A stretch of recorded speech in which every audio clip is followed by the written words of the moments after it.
मैं लगातार सुबह से विजय जी देख रही हूँ, इन तस्वीरों को देख रही हूँ, तो इसके अंदर बड़े बड़े कमरे भी हैं, बावड़ी भी है। इतना ही नहीं, भूल भुलैया भी। अब देखिए, लखनऊ की भूल भुलैया आप भी गए होंगे, मैं भी गई हूँ।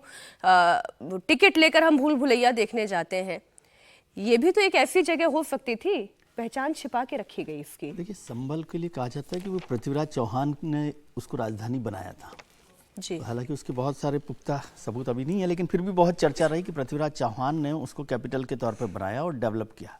तो एक वो शहर भी उस समय का हो सकता है जो दबा हुआ हो, यदि जो राजधानी के तौर पे डेवलप किया गया था उस समय, क्योंकि जो टनल्स हैं, बावड़ी है, और उस तरह के एक प्लान्ड सिटी में होता है।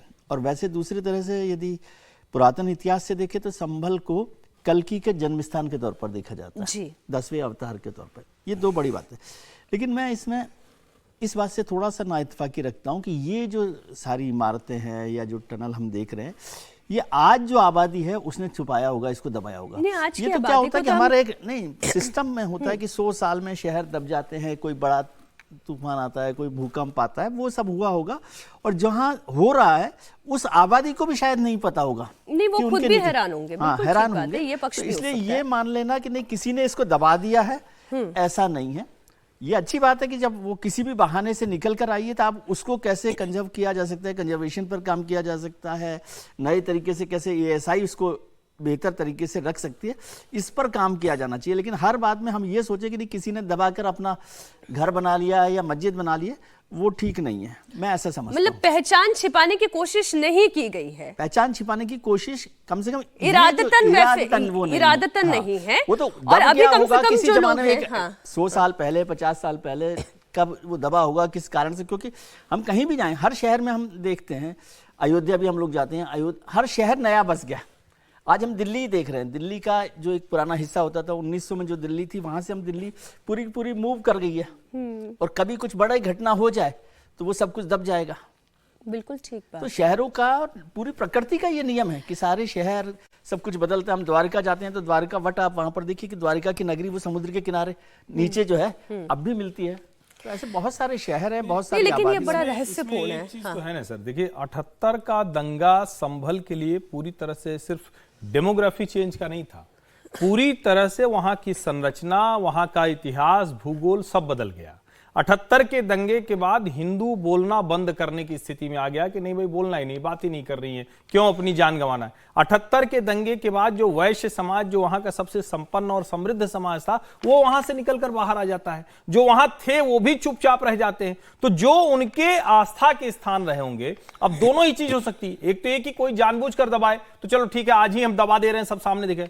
लेकिन कुछ होता है कि इरादतन धीरे धीरे मिट्टी डाली जाती है। तो मैं ये आज जो लोग हैं उनको मैं भी नहीं कह रहा हूं, लेकिन आज से जो भी 30 साल पहले, 40 साल पहले, 50 साल पहले रहे होंगे, उनको एकदम से क्लीन चिट दे देना मैं ये स्वीकार नहीं कर पा रहा हूं। क्योंकि अगर ऐसा होता तो वो कहते कि अरे भाई देखो वहां वो कुछ बना हुआ था, वो कहते कि हिंदुओं का नहीं मुसलमानों का ही बनाया हुआ था, कुछ बताते। मैं दूसरी बात कर रहा हूं, जो 78 के बाद जो हुआ उसमें बहुत कुछ बदला होगा संभल में, उससे आपत्ति नहीं है। मतलब उसमें कोई वही डॉक्यूमेंटेड है, बदला है, डॉक्यूमेंटेड।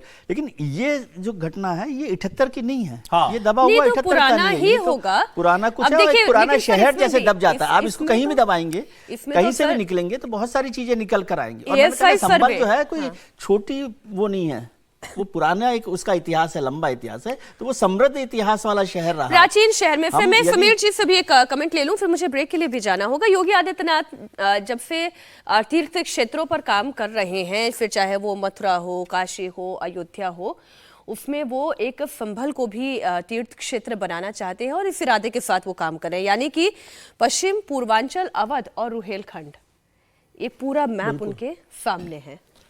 देखिए, संभल की शुरुआत तो एक मस्जिद से हुई थी, एक मस्जिद के सर्वे का जिक्र हुआ था, लेकिन अब ऐसा लग रहा है कि सनातनी वैभव की एक कोई बड़ी इतिहास संभल के अंदर मिलने जा रहा है। जिस तरीके से आप देखिए, एक मंदिर मिला, अब ये जो कुएं के अंदर से निकला और अब ये जो इमारतें निकल रही है अंदर, मुझे लग रहा है कि संभल की अगर बहुत पूरे शहर की अगर व्यापक जांच होगी, खुदाई होगी, सर्वे होगा, तो कोई बहुत आश्चर्यजनक और बहुत पुरानी ऐतिहासिक सनातन से जुड़ी हुई चीजें बाहर कर निकल आएंगी। और सिर्फ एक मंदिर जो नहीं निकला है, मैं तो कह रहा हूं कि सिर्फ एक मस्जिद में मंदिर क्या ढूंढने की बात नहीं है।